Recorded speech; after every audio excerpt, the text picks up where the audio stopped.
Find the first 7 terms of the sequence given by a sub n equals 2 times a sub n minus 1 minus 1, and a sub 1 equals 2. Well, we're given the first term of the sequence directly here. The first term is 2.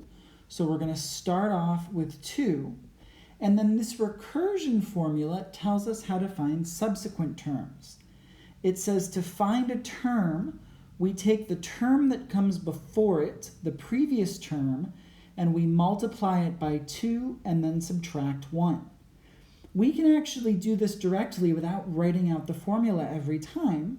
We take each term and then multiply it by 2 and subtract 1 to get the next one. So with 2, if we multiply by 2, we get 4, and then subtracting 1, it gives us 3.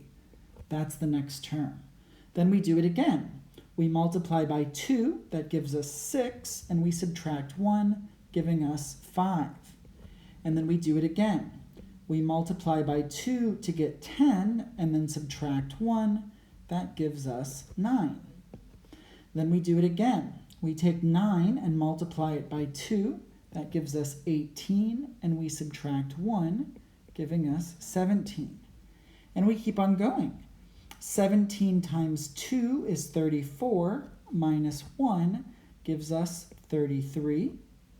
And those are 6 terms. We need one more. So again, we multiply by 2, giving us 66. And then we subtract 1, giving us 65. And so the first 7 terms of this sequence are 2, 3, 5, 9, 17, 33, and 65. You can also go through this by writing each one out, but it is significantly more tedious. For example, to find the second term, when n is 2, we've got to take 2 times the first term, because when n is 2, 2 minus 1 is 1. So 2 times a sub 1 minus 1. And then we can substitute in a sub 1, which we know is 2.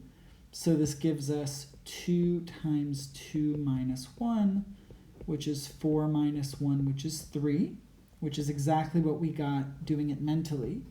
Then to find the third term, a sub 3, we can take 2 times a sub 2 minus 1, which is 2 times 3 minus 1, which is 6 minus 1, which is 5, which is what we get here.